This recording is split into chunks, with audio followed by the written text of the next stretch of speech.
In a small town with around 2,400 people, a young woman lived a calm and simple life with her parents. Their daily routine was steady and peaceful. Her mother worked as an accountant at the local public hospital. Her father took care of a farm that was right next to their house. Since the farm was so close, he was almost always nearby, working in the fields just a few steps away from home. The young woman studied at a nearby college. The distance from college to her house was not very long, but she still had to walk along a 2-lane road every day to get back home. She didn't mind the walk much. In fact, she often looked forward to it because she knew her mother would be cooking dinner. The smell of fresh, homemade food was always waiting for her. To save time, she often took a shortcut. This shortcut was a gravel path that went through a wooded area. It helped her reach home about 15 minutes faster. However, the path was not very safe or comforting. The houses along the way were far apart, and the trees were thick, making the area feel lonely and quiet. Her father had warned her many times not to use that path. He told her the woods could feel strange, especially when it started getting dark. But she didn't listen. She preferred saving time and getting home faster. Along this shortcut, there was an old house. It looked broken and forgotten. The walls were damaged, the windows were covered in dust, and the yard was full of junk and rusted items. It looked like no one had lived there for years. Every time she passed that house, she felt uncomfortable. To deal with the silence, she would hum or sing to herself. The sound of her own voice made her feel less alone.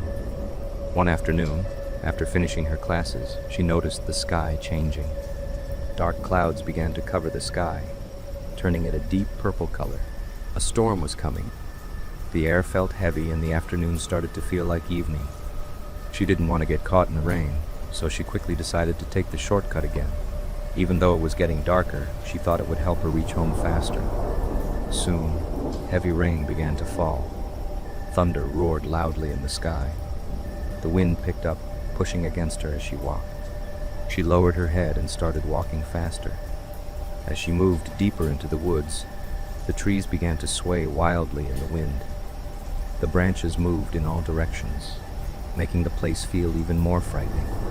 For a moment, she thought about turning back and going toward the college again. But then she realized she had already come too far. It was shorter to keep going. So, she continued. When she reached near the end of the path, she came close to the old, broken house. By now, she was almost running. Her heart was beating fast, both from fear and from trying to escape the storm. As she passed the house, she suddenly felt the urge to look up. She glanced at one of the upper windows, and then she froze. There was something there. A dark shape stood behind the glass. It looked like a person, but what scared her the most were the eyes. 2 faint red lights were staring directly at her. They were still, watching her. Her breath stopped for a moment. A cold feeling spread through her body, colder than the rain soaking her clothes. Without thinking, she turned and ran. She ran as fast as she could, not looking back even once. When she reached home, she pushed the door open and rushed inside. She was completely wet and shaking. Her father was already inside, having left the fields because of the storm. Her mother was in the kitchen, finishing dinner. She tried to speak, but struggled to catch her breath. Finally, she told them what she had seen. The dark figure and the glowing red eyes in the window. Her parents listened carefully. Her father was upset that she had taken the shortcut again, especially after he had warned her so many times. But when he saw how scared she was, his anger softened. He knew she wasn't lying. She had truly been frightened. A few days later, when the weather became normal again, her fear slowly turned into curiosity. Her father decided they should go together and check the house. So one day they walked down the gravel path toward the old house. When they reached it, they found something unexpected. The house was not empty. An elderly couple had been living there for many years. The woman had recently passed away, and her husband was very old and sick. He had been stuck in bed for weeks and was unable to take care of the house. That explained why the place looked so abandoned. Later, the young woman's mother learned more details from someone at the hospital who knew the old man. man was grieving deeply after losing his wife. To remember her, he had made something special. He had placed a photo of his wife inside a frame and added small red LED lights around it. He kept this frame near the window. At night, the lights would glow. From outside, it looked like two red eyes in the darkness. Even after hearing this explanation, the young woman still felt uneasy. Something about the red lights and the way they appeared in the window stayed with her. She didn't want to think about it too much. From that day on, she never used the shortcut again. She decided that reaching home a little late was much better than feeling that kind of fear again. Her life slowly returned to normal. She continued going to college and walking home, but now she always took the longer road. The extra 15 minutes didn't bother her anymore. Sometimes she would think about the old man in the broken house. She imagined him sitting alone, surrounded by memories, with the soft red glow of the lights beside him.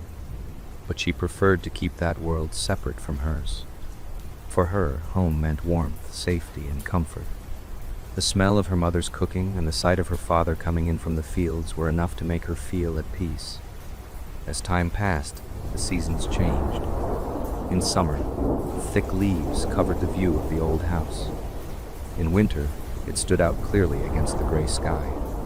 To others in the town, it was just an old building. But to her, it was a reminder that something ordinary can suddenly feel strange and frightening. Eventually, she finished her studies and moved on to the next stage of her life. But she never forgot the lesson she had learned.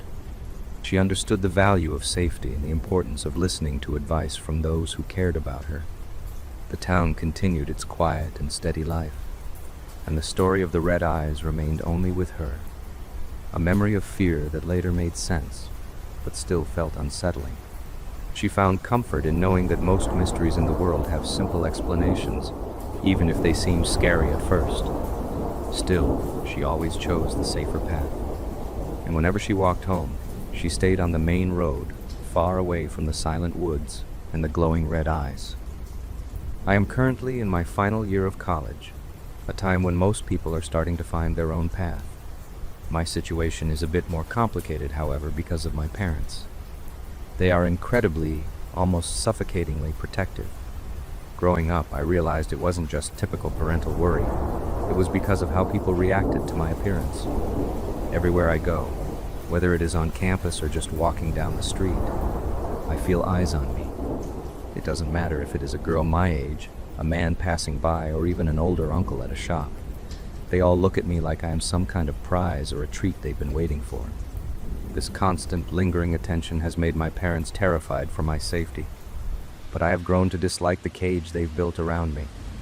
And to prove I could exist in the world without them, I took a part-time job.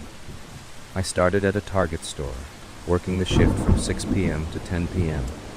The night of the incident was a Friday, and a heavy, relentless rain was lashing against the massive glass front of the store. The rhythmic drumming of the storm echoed through the high ceilings, making the store feel lonely and exposed. At 9 p.m., my female coworker finished her shift. She gave me a sympathetic look as she pulled on her raincoat. She left me alone at the front. At that point, a man around 25 years old came to the registers. He was the closing manager sent to help me manage the final hour, so we could lock up at 10 p.m. While he was heading toward the back, his phone began to vibrate. He answered it quickly, and I watched as his expression shifted from professional to pure panic. He stayed on the call for a minute, pacing and gesturing urgently as he spoke to someone about a crisis at his house. Once he hung up, he rushed over to me and placed the heavy store keys directly onto the table. He pointed emphatically at the cleaning checklist on the counter and told me that he had something important to do at his home. So today I had to finish the work and secure the entire building myself. With a final, apologetic nod, he grabbed his cap and bolted out the side door. The heavy click of the lock signaled his departure, leaving me entirely alone in the echoing silence of the massive store. Suddenly, the motion sensors chimed and a customer walked in. I looked up, expecting to offer a greeting, but felt immediate confusion. The man was soaked from the rain and had no cart or basket. He wore a thick, dark hoodie with the hood pulled low over his face, and his hands were shoved deep into his pockets. I said hello. He didn't look at me or say a word. He just started walking slowly through the aisles. He wasn't looking at the products. He was just scanning the building. He eventually circled back and walked back out into the downpour. I stood there for a moment, watching him through the glass. He didn't walk toward a car. He just crossed the wet pavement and vanished into the darkness. I felt a knot of unease in my stomach. Being alone at the front definitely didn't help my nerves. I knew that because of how people usually looked at me. I had to be extra careful, but I didn't want to call my parents and prove them right. I didn't want to prove the world was a dangerous place for me. I wanted to finish my shift and show I was reliable. I spent the next 20 minutes cleaning the counters and organizing the displays. At some point, I happened to look up. My heart nearly stopped. Standing right outside the main glass entrance was that same man. He was dressed entirely in black, and because it was so dark outside, he looked like a shadow. He was pressed against the glass. By the time I fully recognized him, he had already started walking away. I wondered how long he had been standing there, just watching me work through the window. I walked up to the glass doors to see where he went, but the guy was gone. The eerie way he kept appearing made my skin crawl. I thought about calling my dad, but I didn't want to worry him. I didn't want him to worry over a suspicious stranger. I was still new to this job and wanted to prove I could handle myself. I stayed on high alert for the next hour, staring at the rain-slicked lot. But as time passed and no one else came in, my focus started to slip. I was on my phone for a while until I heard a couple of sharp metallic creaks coming from the very back of the building. They were near the loading docks. I stood up and walked toward the back, straining to hear over the rain. I could hear a distinct shuffling sound, like heavy objects being dragged. I realized someone was back there who shouldn't be, and I knew I needed to leave. I turned and moved as quietly as possible toward the front sliding doors to get out and call for help. But when I pushed against the door, it wouldn't move. I looked down through the glass and felt a surge of pure terror. A heavy-duty chain had been looped through the exterior handles and padlocked shut. I realized this was what the man had been doing when I saw him standing outside earlier. He had been trapping me. With the front doors chained, there was only one other way out, the back exit. I began to step toward the back of the store, my heart drumming so loudly I was afraid he would hear it. The shuffling sounds were still happening, but they were careful. When I reached the edge of the storage room and peered inside, I saw him. His back was to me, and he was crouched near the emergency exit. He was frantically trying to wind a thick nylon rope. He was trying to tie the crash bar of the door shut from the inside. This was my only chance. I didn't think. I just ran. I sprinted toward the door with every bit of strength I had. The man heard my footsteps and spun around. He lunged for me, but I reached the door first. I threw my weight against the handle. Because he hadn't finished securing the rope, the knot slipped. The door flew open and I stumbled out into the freezing rain. The man followed me out, but once he realized we were outside and the alarm was blaring, he turned and sprinted toward the woods. I made it to my car, locked the doors, and called my dad and the police. When they arrived, they found the chain on the front doors and the rope by the back exit. It was clear he had intended to trap me inside the dark store with him. His intentions were likely horrifying. And replaying the night back, I realized how close I came to a situation with no escape. My parents were terrified, and while their protectiveness has only increased, I can't blame them as much anymore. I learned that night that being independent doesn't mean ignoring your instincts, especially when you know the attention you attract. This happened roughly 3 years ago, well before the pandemic, while I was still a university student. I had returned to my hometown just before the start of my summer term. My old high school friends and I decided to organize a large group hangout. It was wonderful to reconnect with everyone, and the night itself turned out to be excellent. We started at our favorite local pub and eventually migrated to the town's only nightclub. Afterward, we picked up some food from the takeaway shop across the street. We stood on the pavement, debating whether or not to call a taxi. My friend was firmly against the idea. She insisted that she didn't want to spend the extra money, especially since we had already spent quite a lot throughout the night buying rounds of drinks. We both lived on the outskirts of the town center, in a more rural area near our old high school, and our houses were only a 15-minute walk from each other. Because of the proximity, I eventually agreed to walk with her, while the rest of the group huddled together to wait for their taxis. We told the group our plan, and they immediately tried to talk us out of it. They warned us that it was dangerous to be out that late, which was exactly the kind of thing my parents would have said. At the time, I just laughed off their concerns. Our town had a bit of a reputation for being a mess, but it never felt truly dangerous to me. At worst, I figured we might deal with some catcalling. From a teenager in a cheap car down by the council estate, we set off on our way, eating our food. We laughed at the various photos we had captured on Snapchat throughout the evening. I was admittedly a bit drunk, and the weather was freezing. Neither of us had dressed appropriately for the low temperature, so we hurried along. Eventually, we reached the turn-off from my friend's street. She told me to make sure I messaged her the second I got home to let her know I was safe. I promised her I would do exactly that and continued on my way alone. It was a very quiet night, and I felt perfectly safe. Walking down the main road, the street was well lit, and the area was well populated. A few cars drove past me. I felt a sense of satisfaction that I hadn't wasted money on a taxi. The crisp, fresh air was actually helping to sober me up a bit. However, when I was only about 5 minutes away from my front door, I heard the very distinct clicking sound of a bicycle approaching from behind. I didn't think much of it at first, assuming it was just a local lad, or perhaps someone cycling home after a late shift at work. But as I passed the corner shop near my house, which was closed for the night, I heard the sound of heavy panting. I turned my head and saw the silhouette of a middle-aged man wobbling haphazardly on his bike, heading directly toward me.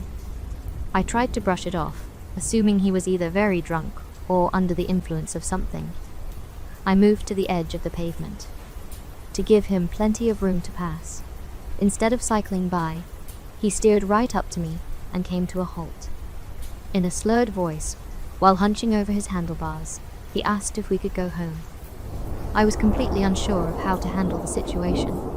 Dealing with drunks or people on drugs is one thing in a crowded club, surrounded by your friends, but it is a completely different experience when you are alone at 3 a.m. I was facing a very intoxicated man who could easily overpower me if he decided to. I responded with confusion, telling him I didn't understand what he meant. He continued to slur, calling me sis, claiming that our mother would be angry if we missed tea. The man then leaned forward and made an attempt to grab my hand. Now that he was closer, I could see just how intoxicated he really was. His eyes were completely unfocused and pointing in different directions. It was honestly a miracle that he was still able to stay upright. On the bicycle, I stepped back in a state of growing panic and instinctively reached into my skirt pocket for my keys. It was a self-defense trick I had learned during my first week at university, balling your fist around the keys, so they stick out between your fingers like a claw. I told him firmly that I was not his sister. He just blinked at me, swaying dangerously in his seat. He called out the name Julie, and told me again that it was time to go home. For the record, my name is not Julie. This man looked like he could be older than my father, and I had never seen him before in my life. He looked like the standard creepy guy at a pub that most women know to instinctively avoid. Trying to keep the situation from escalating, I put on a polite smile. I remembered from growing up around pubs that being friendly but direct is often the best way to manage people in that state. I told him he should probably head home, because he'd clearly had a bit too much to drink. I even used his own logic against him, smiling and telling him to get going so he wouldn't miss his tea. Internally, I was terrified. My fingers felt like they were losing circulation because I was gripping my keys so tightly. After a long moment of confused silence, he finally began to cycle unsteadily away from me. I stood there, completely frozen, feeling my heart hammering against my ribs as I watched him slowly pedal up the slight incline of the street toward the council estate at the top of the hill. Just when I thought I was in the clear, he stopped again. He was positioned almost at the entrance of my specific street, and he turned around to stare back down at me. My heart felt like it was going to burst from the sheer terror of the moment. Thinking quickly, I grabbed my phone and began walking back in the direction I had just come from. I immediately called my friend, the one I had parted ways with only minutes before. Thankfully, she picked up after only 2 rings. I quietly begged her to stay on the line with me as I stumbled back toward the shop. While she was panicking on the other end of the phone and asking what was happening, I stole a glance over my shoulder. I saw the man's wobbling figure finally disappear into the estate at the top of the hill. A massive wave of relief washed over me. I explained everything to my friend. As I turned back around and headed toward my street, keeping my eyes locked on the dark corner where the man had vanished, I realized now that I was lucky. The man was likely just very confused and drunk rather than malicious. However, I know things could have ended very differently. Since that night, I never take the risk of walking alone. I always take a taxi or make sure a male friend walks me all the way to my door. My boyfriend and I were driving home from Universal Studios, Florida, in Orlando, late last night. We ended up on a route we had never taken before, which led us deep into a desolate area that felt like the middle of nowhere. His car has a broken speedometer, so he relies on the odometer to track his fuel. He has to manually reset the miles after every trip to the pump. This detail became a major source of stress when we noticed we had hit the 130-mile mark. We were traveling down a completely deserted road, without another soul in sight. We were running low on fuel, but there were no gas stations visible anywhere in the darkness. I searched for the nearest station on my phone, and we headed toward one, only to find it was closed. Feeling the pressure, we located another station about 5 minutes away. As we pulled back onto the empty road, things started to get strange. My boyfriend believed he had secured the gas cap, but we suddenly heard a loud bang. He realized he had left the cap off, so he pulled over onto the dark shoulder to search for it. Miraculously, he discovered the cap was still somehow attached to the car. We got back on our way toward the next station, but I was suddenly overcome by a horrible, intrusive thought that something was going to go wrong there. I tried to ignore the feeling because we were stuck with no other options. It wouldn't have been able to reach us in such a remote spot. When we arrived at the station, the lights were only partially on. The road ended there in a dead end, meaning the only way out was to turn left or go back the way we came. My boyfriend stepped out of the car to check the pumps, and at that moment, my sense of dread intensified to a level I had never experienced, even though I have survived dangerous situations in the past, including being followed and witnessing tragic accidents. This felt different. My stomach dropped completely. Suddenly, a white car appeared on the empty road, pulling up to the intersection.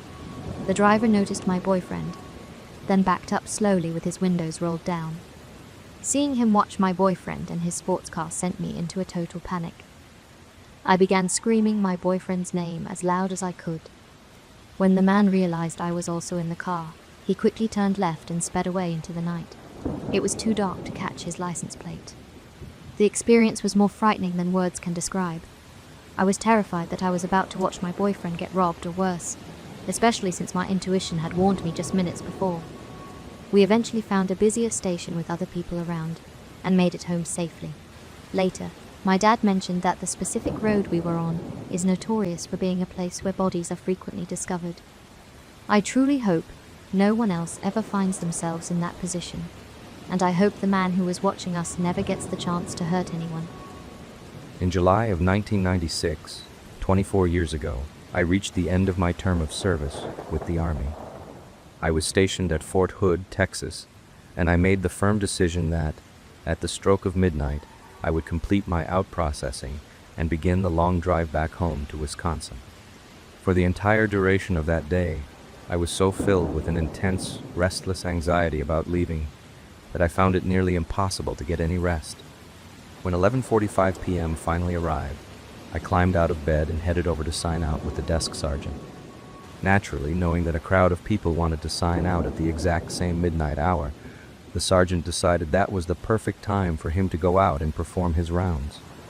I was stuck in a bureaucratic holding pattern because, according to regulations, I could not leave until I received my final sign-off from him and physically turned in my room key.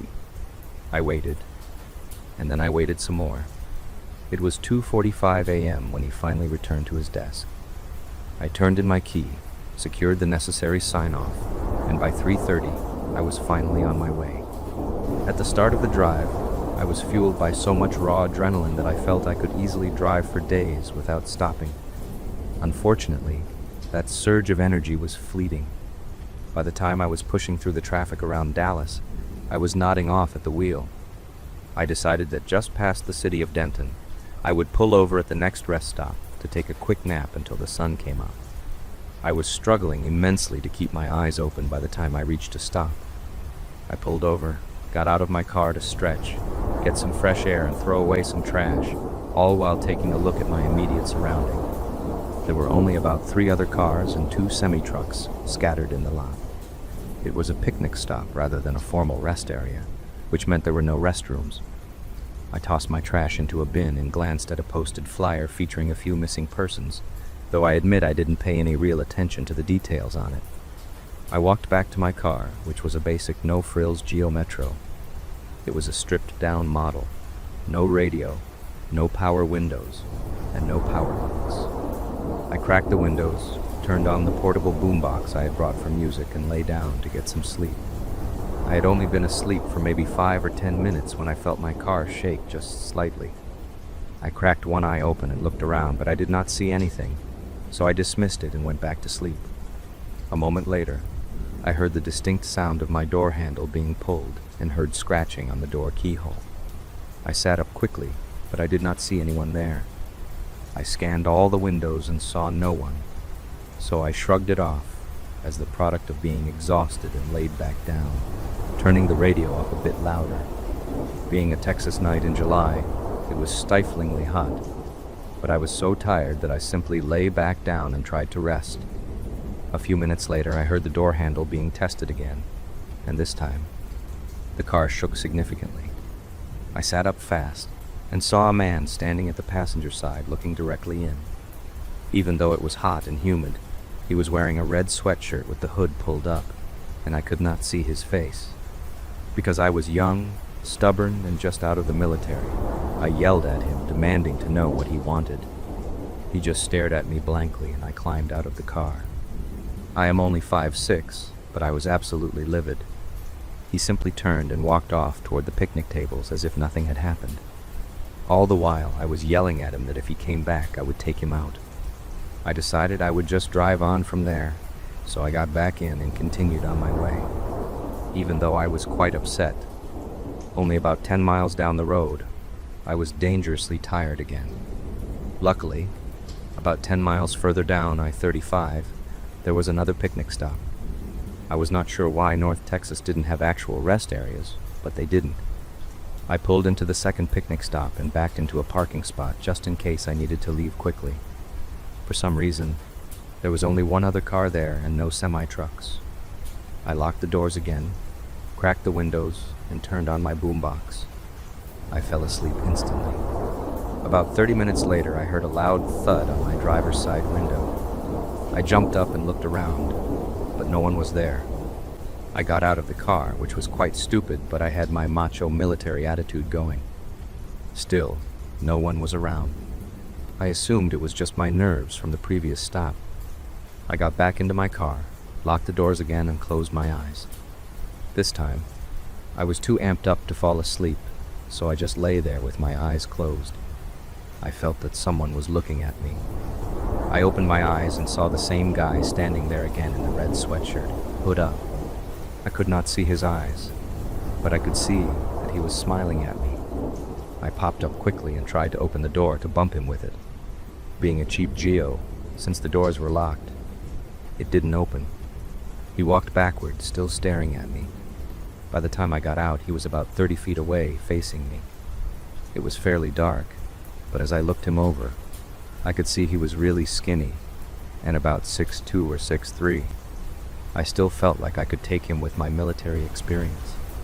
He was wearing the red hooded sweatshirt, blue jeans, and green tennis shoes. For some reason, I thought the shoes looked odd. I could see something shine every now and then as he stood there staring at me, and I honestly believe it was a machete. I quickly reached into my back seat, grabbed my baseball bat, and started yelling at him to come get some. I am not really sure why I said that. He started walking toward me, and I took a few steps toward him, not really thinking.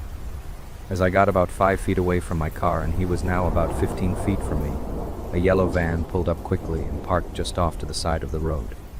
I finally realized what was happening, and I saw 2 other guys also wearing hooded sweatshirts in the van. Before they could get out, I ran back to my car. I had left the keys in the ignition.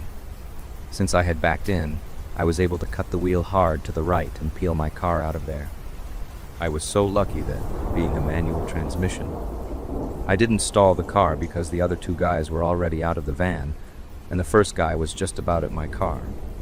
I jumped back on the interstate and didn't stop until I was about 20 miles into Oklahoma. I stopped for gas and to use the restroom. Inside, I noticed that same flyer I had barely glanced at the first picnic stop. It was a flyer with several missing persons on it, warning people not to stop for long periods of time at the rest areas. It described a possible suspect as being roughly 6 feet tall, wearing blue jeans, green shoes, and a red hooded sweatshirt. I completely went white. Needless to say, since it was daylight, I drove the rest of the way to Wisconsin, wide awake. I am not sure why, but I never reported it to the number on the flyer or told anyone about it. But now I live in North Texas and pass those 2 picnic stops every day on my way to work, and I think about that night quite often. I prefer not to get too specific with the details here, but I am sure you will understand why being a bit paranoid is the wise choice by the time I finish this account.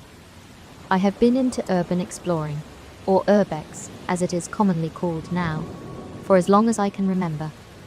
This interest likely stems from being an extreme introvert. While other children were playing together on jungle gyms and swing sets, I preferred being off on my own, exploring some hidden corner of the park or whatever area we happened to be in at the time. By the time I reached my teenage years, I was targeting larger and more significant locations. On weekends, I would travel across town on my bike to tag derelict buildings with spray paint. In my 20s, I began traveling across the Northeast to visit classic locations as well as lesser-known abandoned spots that had not been scouted out very well by others in the community. Despite my travels, I had 2 or 3 favorite haunts in my hometown that I would visit once or twice a year just to see how they were progressing. In reality, they were regressing. But the point remains. These buildings would accumulate filth, become homes for various animals, or occasionally house people. Graffiti artists would come and go, and there was something truly nice about watching these structures age over time. Of all the places where I thought I might come close to losing my life, it certainly was not in these local spots. I knew them like the back of my hand, and they were my favorites because they felt relatively safe. However, the story takes a turn from there. I was wandering around a large old industrial complex, marveling at how nature was slowly reclaiming the land, one cracked paving slab at a time. Eventually, I stopped to eat some sandwiches I had packed, sitting in the office of an old factory that overlooked the main shop floor. All the glass had been smashed out, and I sat in a filthy old chair trying to eat as cleanly as possible. Suddenly, I began to hear voices. At first, I worried that it might be security or the police. I did not think the place had any active cameras or that I had been spotted by anyone on duty, and I felt angry at myself for being careless. As the voices grew louder, I realized they did not sound like police at all, but they were definitely headed into the same building. I wondered what they were doing there, and unfortunately, I soon found out. The men began discussing a situation that sounded like bad news. One man explained that someone had been caught with 12 kilograms of product and was likely going to inform on the group. A second man suggested they could deal with him in county jail, but the real problem was the names he might drop before then, which could lead back to them. The first man questioned if they even knew who had been named, arguing that they could not simply eliminate 6 people on the assumption that they would all turn state's evidence. The second man insisted they had no choice, and a third man agreed, noting that there was almost $500,000 at stake. He stated they could not afford to take chances and that everyone involved had to go. The first man was shocked, asking if they were truly going to kill 6 of their own people. The third man firmly repeated his order to get it done and to eliminate anyone who had knowledge of the situation. I could not believe what I was hearing. It was some kind of murderous criminal conspiracy, likely over drugs or other illegal imports, happening just meters away from me. At that moment, I tried to think of the worst thing that could possibly happen. Aside from a catastrophic natural disaster, the one thing you would never want to happen in that situation is for your phone to suddenly go off. Just as the men were about to leave, I received a call. I did not even see who was calling. I simply mashed the volume button to silence the ringtone. Immediately, I heard one of them demand to know who was there, followed by the sound of running. I ran harder and faster than I ever had in my life. If I had not known the layout of the complex so perfectly, I might not be here to tell this story today. I was so terrified that I did not even go home that night. Instead, I went to another one of my favorite abandoned spots and stayed there until morning. I only left when I was absolutely certain that I was not being followed.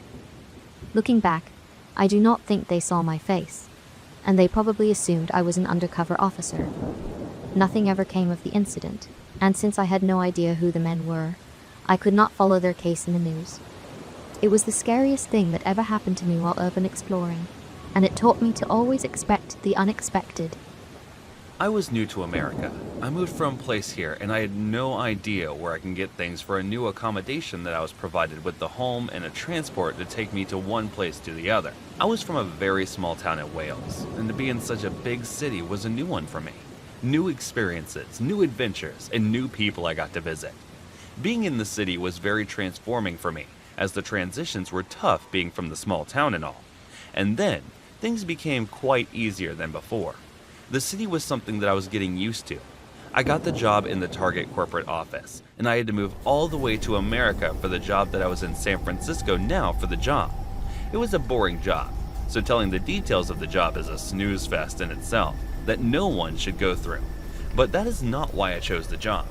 I did not choose the job because it was boring, but I took the job because it was a great opportunity to be overseas and to meet with new people and make friends with them and learn the American way of doing things. And it paid really well, so there's nothing bad with being paid good and to be in a country where there are quite a lot of opportunities. I moved to the corporate, and as per the requirement of the job, I had to get to one of the Target stores to operate well and inspect where they were lacking. It was mostly a mix of hands-on involvement and a bit of paperwork to be taken care of. So I went inside this Target. It was already 6 in the evening, and I was already late due to the flight. It was a completely different state that I was in, so I marched in. And as I got close, I saw the physical condition of the store wasn't very good. The Target side wasn't completely working, and the store wasn't really maintained, and on the outside there was a group of guys that just kept hanging around. That seemed to be one of the reasons too that the store wasn't really performing. I called in the manager and asked him why are the guys on the outside just hanging around? They are blocking the potential customers, scaring them away from the store, and I told him to tell them to scram away from there. The manager didn't really listen at first, but then I also informed him about the other things. I told him that this is his responsibility to call the corporate office to come and surface the sign. And then when I asked him, I told you to get those boys to get away from the property.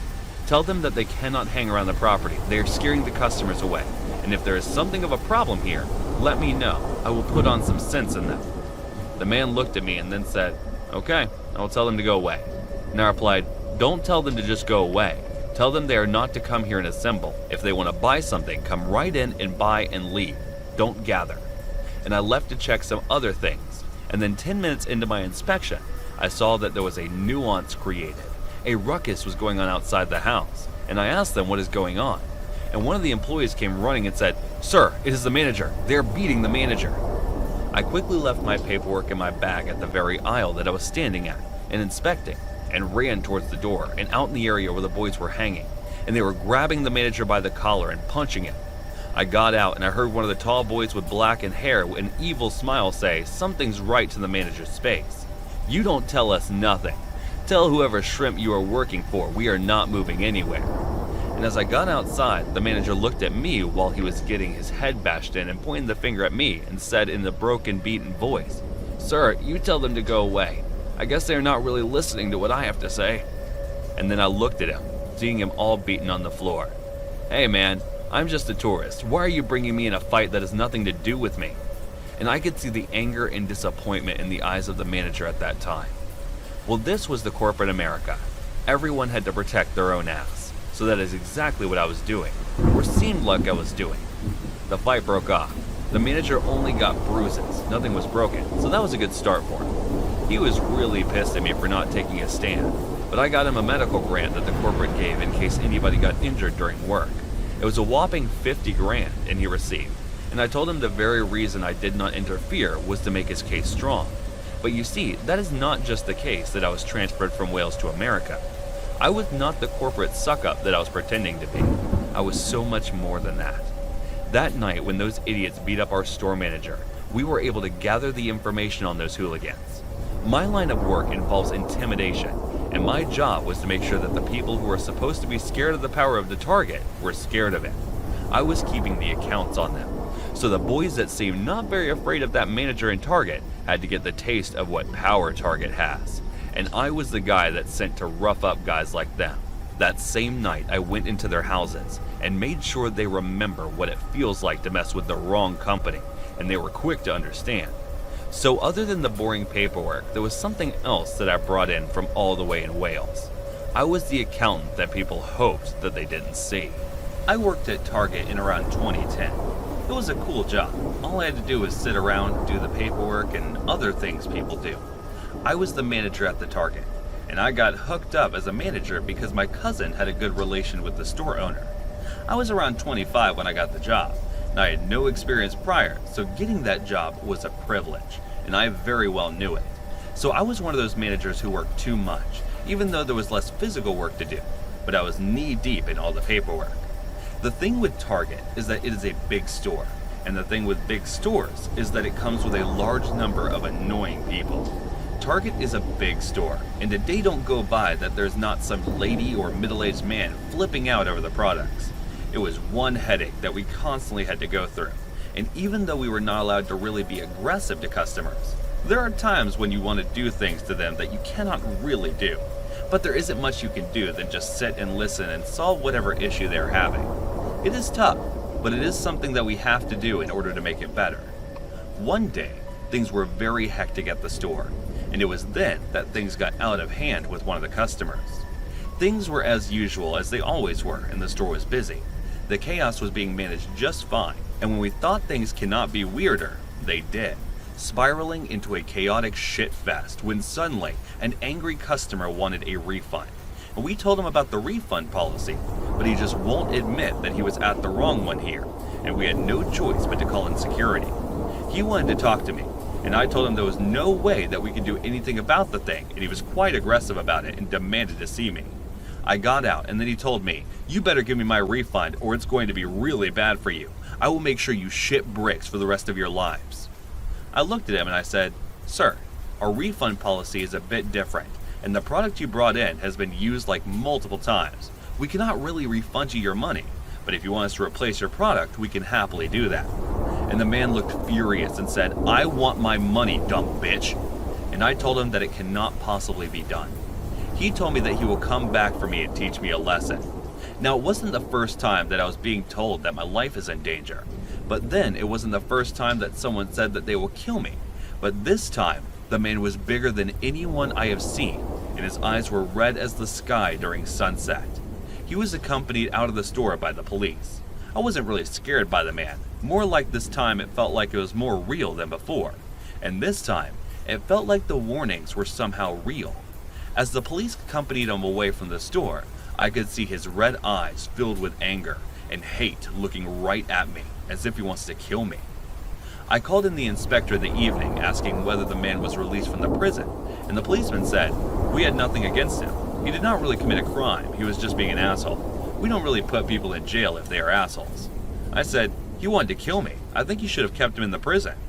The policeman replied with a chuckle. "He was probably coked out of his mind.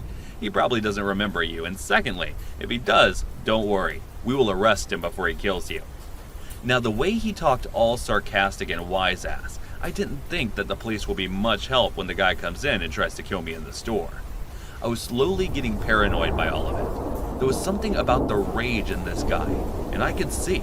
I was having flashbacks of his eyes with volcanic anger. I was scared for my life. Moreover, I was scared, what if he finds out where I live? It will be so much easier for him to just come in and strangle me while I was vulnerable. I wasn't sure about this guy, and he was easily in my head this time completely. I made sure that I'm not being followed. The first thing I did was buy a taser. I did not want to be defenseless if he approaches me. I wasn't the one to be fooled around with. I was thinking of buying a gun before, but that would be too irrational of a response. Now that I think of it, every response that I had was irresponsible. I remember having a nightmare about the guy confronting me in the parking and killing me. It's like never before. It was the Monday morning, and all my weekend had been spent thinking about what if the man confronts me? What will I do, and how will I defend myself?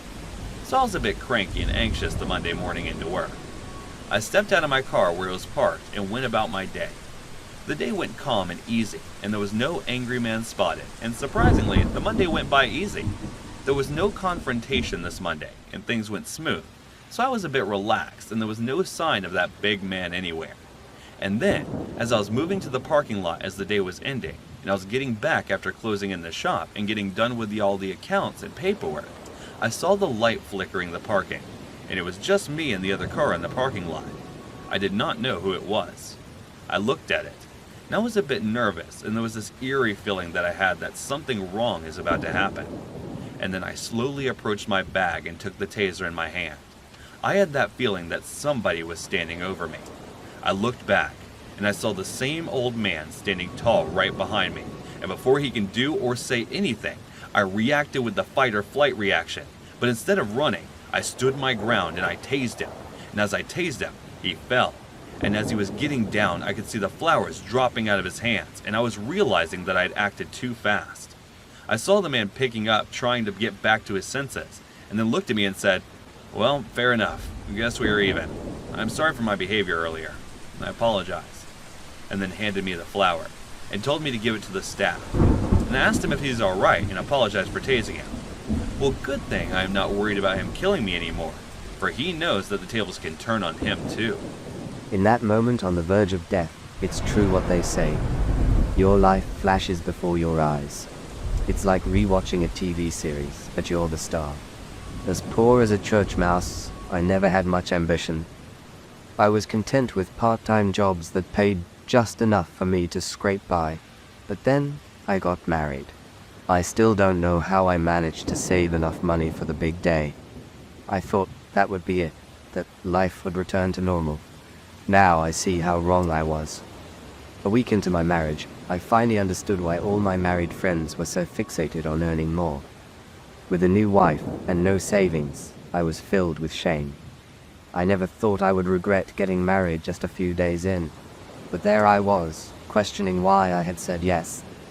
My friend helped me get a job at Target, but the only shift available started at 5 in the morning. I'm not a morning person. I prefer to sleep until noon, but that wasn't an option anymore. The pay wasn't great, but it wasn't terrible either. I had no complaints until I realized the true necessity for more income. After 3 months of marriage, I felt exhausted, as if I'd been married for 30 years. I kept wondering why I had agreed to the wedding. I admit I regretted not working harder and saving money earlier. My wife, Charlotte, never said anything about our financial situation, and that made me feel even worse. I tried to show her more physical affection, but for someone as dirt poor as me, it felt like a mistake. 2 months later, I came home to a surprise. Charlotte was pregnant. She was so happy, so I pretended to be happy too. But that night, I couldn't sleep. I just kept thinking about how many more jobs I would need. My worry grew with each passing day. I was ready to do anything to provide for my family, but with no proper education, there was only so much I could do. The money from my current job helped, but I knew the expenses would multiply 5 times after the baby was born. One night, I didn't want to go home. The urge to run away from everything was overwhelming. I decided to go to a bar to have a drink to calm my nerves. I stared at the glass of beer, thinking about the cost. Then I heard someone call my name. I turned my head and saw a muscular man smiling at me. I immediately wondered if he was gay, but that wasn't the case. He asked me if I had money problems, and I wondered if he was psychic. He wasn't. He showed me a tiny pouch and said, "These babies can earn you some real good money." The man was a drug dealer. I didn't want to get involved, but when he explained how much he earned just by handing out a few pouches a week, I couldn't find a reason to say no.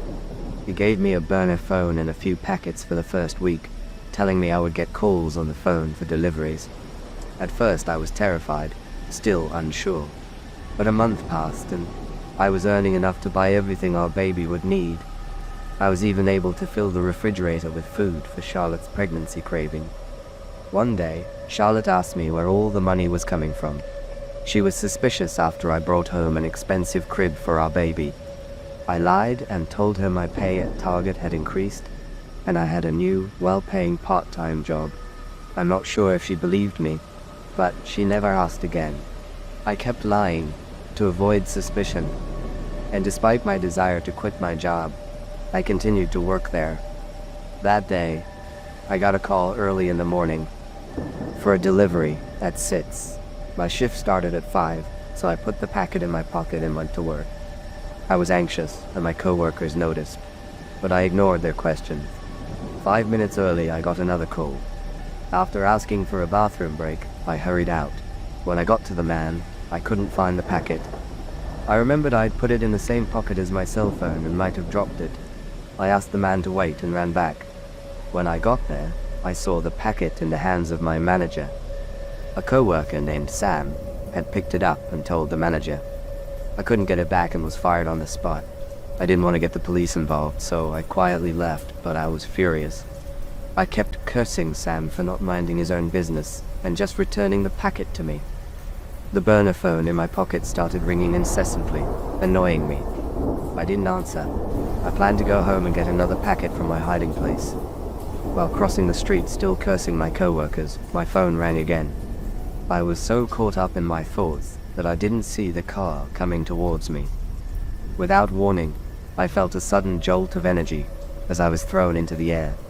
In those slow motion moments in the air, I saw the white car, and then I hit the ground. I heard my bones cracking, followed by a wave of pain. Everything started to get fuzzy, and I could feel warm blood gushing from my body. It took me a few moments to realize I was possibly dying. I don't know if the car stopped, or if the driver came to my side. All I know is that darkness was spreading, and as I lost consciousness, every moment of my life flashed before me. My past failures, my pregnant wife, my unborn child. Who would protect them now? It was my fault from the very beginning. I should never have taken the easy way out. I should have worked harder from the start. It's a lesson I've learned and one I will try to improve upon, if I'm still alive after this. Target was my favorite store, but I don't think I can ever go back. A terrible experience can ruin your love for a place, and that's what happened to me. It all started after I graduated college. I was a psychology major and struggled to find a job. The only psychology job I could find wanted 10 years of experience. I had to take whatever job I could get. I ended up working at some funky call center. It was a complete dumpster fire every single day. The managers had no idea what was going on. My co-workers were some of the weirdest people I'd ever seen. Most didn't have a college education, which made me feel really bad about myself. I had low confidence and felt like a failure. I still lived with my parents and had massive student debt. I was working at a call center, making minimum wage. I had also let myself go during my last few months of senior year. I was really stressed out trying to pass. I just didn't have time to make salad or go for runs anymore. I was feeling really down for a bit, and this is where James comes in. He was a really weird guy that worked at the call center too. He had a goofy looking mustache and was a bit of a creep. I saw him checking me out a few times. I even saw him look at other girls too. a little pervy, but I couldn't expect anything less from a place like this. Oddly enough, James was the only guy who was ever nice to me. Everyone else was so miserable to be there. James had been hired a couple of weeks before I got the job. I guess it just didn't have enough time to make us completely miserable yet. There was one time when I went out for a smoke break. James joined me and started flirting. He definitely had his problems, but there was something about getting a little attention that made me feel special. I was always a very introverted person and hadn't had a boyfriend in over 2 years. It felt nice to be noticed. Soon we exchanged numbers and started talking outside of work. There were a few weeks there that I kept trying to get him to shave his mustache.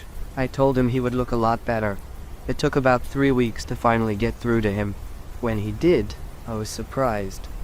He was actually a really handsome guy under that caterpillar. That's when I made up my mind. If he made a move on me, I wasn't gonna say no. He never made a move on me though. I was surprised because I was sending some pretty strong signals for him to do so. He just never did, not even over text messages. All he would ever do was flirt.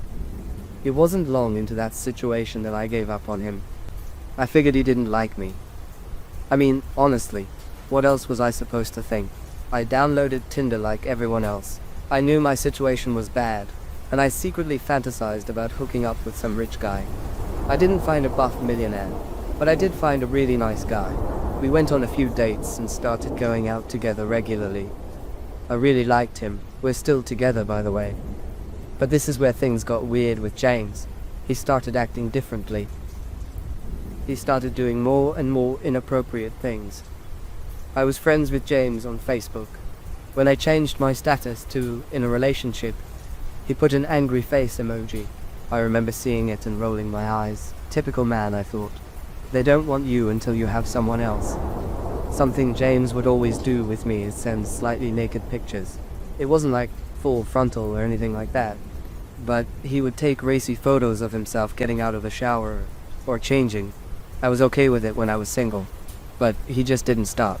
These new pictures were much more revealing, if you know what I mean. I kept telling him that I was in a relationship and he couldn't do this anymore. He just wouldn't listen. He always said that he forgot. I knew he was doing it intentionally. Things also got really awkward at work. There were quite a few things that he would do that were just freaky. For example, pens started disappearing from my desk. I didn't think anything of it at first. I just thought I was being clumsy. But one day I happened to walk by James's desk. I noticed all of my pens there. He also followed me outside every time I went on a smoke break. He always played it off like he wasn't doing anything, but it was so obvious to everyone.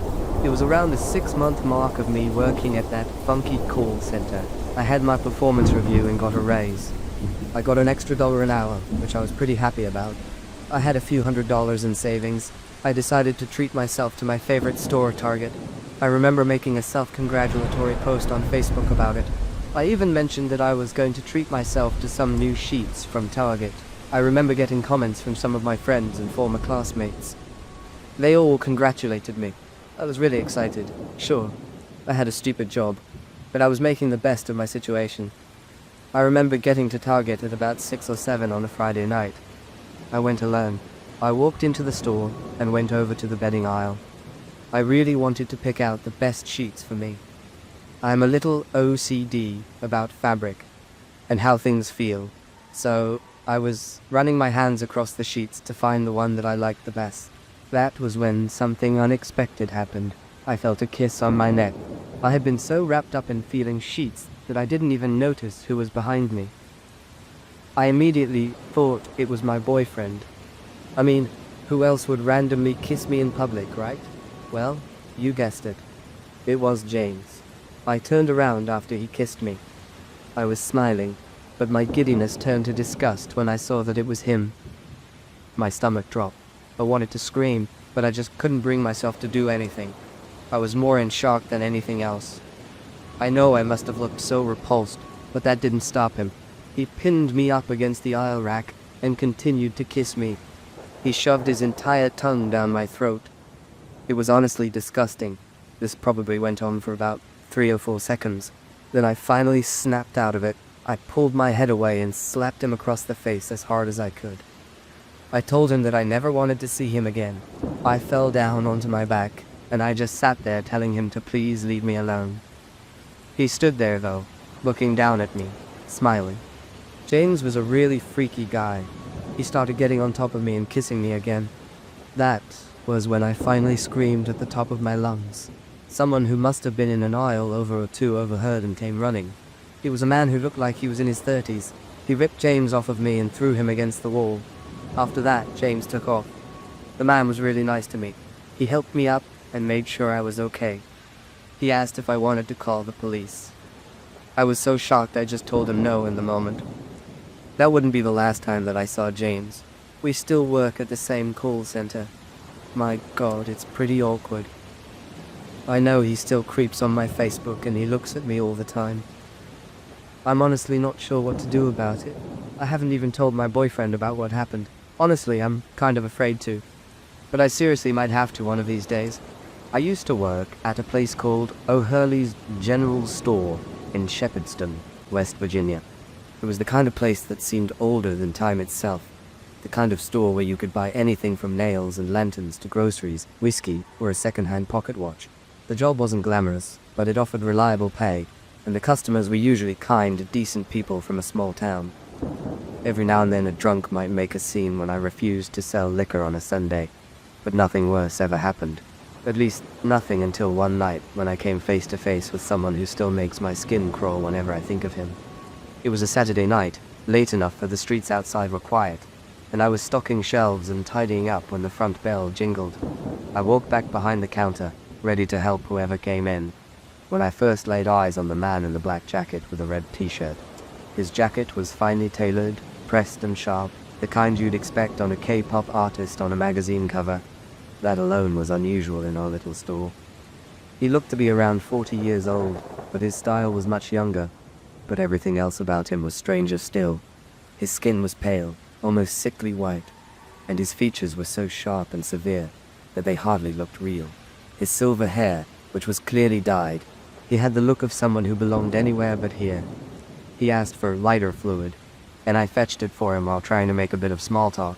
He said he was from D.C., just passing through. He hinted that he was involved in politics, though he didn't really say what exactly. His words were vague, and his smile was wolfish, like he knew more than he would ever tell. When it came time to pay, he pulled out a roll of bills that must have been thicker than my fist. All hundreds as far as I could see. He peeled one off and laid it on the counter. I gave him his change and made a joke about how if business hadn't been so good earlier, I wouldn't have had enough to cover it. He didn't so much as crack a smile. Instead, he pulled out a silver-plated Zippo lighter, the fanciest I had ever seen, and began filling it with the fluid right there at the counter. I expected him to light a cigarette, but when I mentioned it, he said he didn't smoke. As soon as he finished filling the lighter, a few drops spilled onto his finger. He raised it to his lips and sucked the liquid off like it was nothing. I recoiled without meaning to, startled by the sight of a grown man sipping lighter fluid as though it was sweet tea. He noticed my reaction, grinned wider, and seemed to enjoy the way it unsettled me. Before I could gather the courage to ask him what he was doing, the bell over the door rang again. This time it was a girl, no older than 14. The strangest part was the way she dressed. Her denim skirt had embroidered white flowers, and her shirt looked like something a much younger child would wear. She called him Daddy and asked if there was a bathroom. The man looked at me, and I gave him the key to the store's restroom. Instead of passing it to her directly, he pulled a small black leather wallet from his jacket, placed the lighter, the wallet, and the key together, and handed them all to her. She walked off and locked the bathroom door behind her. That was when a sick feeling settled in my gut. Something about the whole arrangement felt wrong. The girl didn't look anything like him. She had soft, rounded features and curly hair, nothing like his sharp face and silver hair. She was far too old to be calling her father Daddy in that childish way, and the way he handed her the wallet, along with the lighter, gnawed at me. I had a strong suspicion about what was inside, but lacked any solid proof. I tried to distract myself by asking him where they were headed next, but he turned cold. His eyes were nearly black, narrow and piercing, and when he looked at me, it was like he was staring straight through. I shifted behind the counter, nervous under his gaze. His voice stayed calm but carried a quiet warning. He reminded me of the old saying about curiosity killed the cat. He walked the aisles like a man inspecting some strange little relic of a forgotten world. I went back to tidying, though my eyes followed him, waiting for the girl to return. Minutes dragged on, 5, then 10. The bathroom door stayed shut. Just as I was about to ask if he thought she was all right, I heard the snap of the lock. She emerged slowly, not with the briskness of someone who had used the bathroom, but with the sluggish daze of someone half asleep. She handed back the key, the lighter, and the wallet, murmuring her thanks in a dreamy, heavy voice. The way she said "Daddy" then left no doubt in my mind that he was no father to her. It made my stomach churn, especially when I saw the look he gave her in return. It was the kind of look no man should ever give a girl, least of all one calling him father. My only goal was to see them gone. Around here, we don't usually confront someone head-on, not unless we're looking for trouble. We find ways to make our meaning clear without saying it outright. I wished them safe travels in a friendly voice, but my eyes revealed my true feelings. He looked back at me with a hunger that made me cold all over, as though he was considering whether to tear me apart then and there. He walked to the counter, laid the bathroom key down carefully, and repeated his warning about curiosity killing the cat. Then he led the girl out into the night, and moments later, their car was gone. I stood there for a long while after, unsure what to do. My first instinct was to call the sheriff, but what could I even say? A man had come into my store with a girl who looked like his daughter. That wouldn't be enough to act on. I could have mentioned the wallet, hinted at what I thought it might contain. But I had the strong impression that no matter what we accused him of, he would slip right out of it. The money he carried, the confidence in his manner, and the way he spoke told me he was untouchable. So I said nothing. I finished out my shift in silence, though his words echoed in my mind the whole time. For days afterward, I couldn't shake them. Whenever I thought back to his face, to those eyes like pits of tar, the words came back sharp and clear. Curiosity killed the cat. Even now, all these years later, the memory lingers. I can still see the shine of that silver lighter, still hear the flat tone of his voice, still picture the dazed girl with her childlike clothes and tired eyes. I sometimes wonder what became of her, whether she ever escaped whatever grip he had on her, or if she was lost the moment she called him Daddy. But the truth is, I'll never know. That night, I chose silence. And silence has a way of living with you long after the moment has passed.